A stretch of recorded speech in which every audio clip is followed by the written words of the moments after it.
ఎంతో ఆనందంగా వెళ్ళాను. 3 సంవత్సరాలు తిరిగి వచ్చాను, మళ్ళీ ఆనందంగా వెళ్ళాను. అయ్యా, ఇంకొక 3 సంవత్సరాలు కష్టపడితే నా బిడ్డలకు మంచి భవిష్యత్తు ఉంటుంది, నా జీవితానికి ఒక చక్కని మార్గం దొరుకుతుంది అని ఎంతో ఆనందంతో సంతోషంతో. కానీ దేవుని ప్రణాళిక నా మీద అలాగే లేదండి, నా మీద అలాగే లేదు. ఆయనకి మన తలంపులు వ్యర్థమైనవి, మన ఆలోచనలు వ్యర్థమైనవి. నేను చాలాసార్లు చింతించాను, బాధపడాను, కన్నీళ్ళు కార్చాను. ఎందుకంటే ఘోరమైన విపత్తు, యాక్సిడెంట్లో నేను గురైపోయి నాకున్న ఎడమ చేయ నరం తెగిపోయింది, చేయను కోల్పోయాను. నిరుత్సాహపరుని అయిపోయాను, ఒంటరిగా జీవించాను. తల్లిదండ్రులు చదివే పట్టాను, ఆదరణ లేదు, ఆధారము లేదు, సమస్తము కోల్పోయాను. ప్రభు అప్పుడు నన్ను పిలుచుకున్నాడు.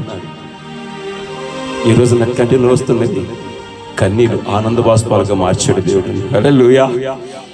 ఈ ప్రాంతానికి వచ్చి నేను ఇలా పాట పాడుతాను, కానీ దేవుని ఆరాధిస్తానని, కానీ నా తోటి దైవ సాయకులు, నాకంటే పితృ సమానమైన పెద్దవారితో కలిసి నేను ఉంటానని, కానీ ఇలాగ బ్రదర్ వాయిద్యములు వాయిస్తూ వారితో పాటు నేను గడుపుతానని, కానీ ఈ గృహమునకు చక్కగా ఆలోచన కలిగి దేవుడు నిర్మించిన గృహాన్ని కట్టుకోవాలని ఆశపడిన కుటుంబ సభ్యులు రాజు గారికి కానీ, రోజమేరి గారికి కానీ ఎవరు నాకు తెలియదు.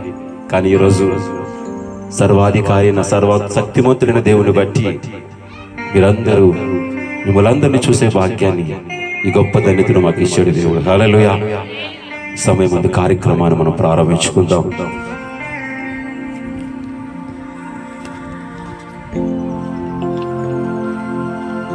మన మధ్యనున్న బ్రదర్ రాజు గారు వచ్చి చిన్న సాక్ష్యం మనతో పాటు పంచుకుంటారు. తర్వాత ఒక 15-20 నిమిషములు మాత్రము వాక్య సందేశాన్ని నేను మాట్లాడతాను. తరువాత గృహప్రవేశ కార్యక్రమంలోకి మనము వెళ్ళిపోయి మిగతా కార్యక్రమాలందరం కూడా మనం సరి చేసుకుందాం.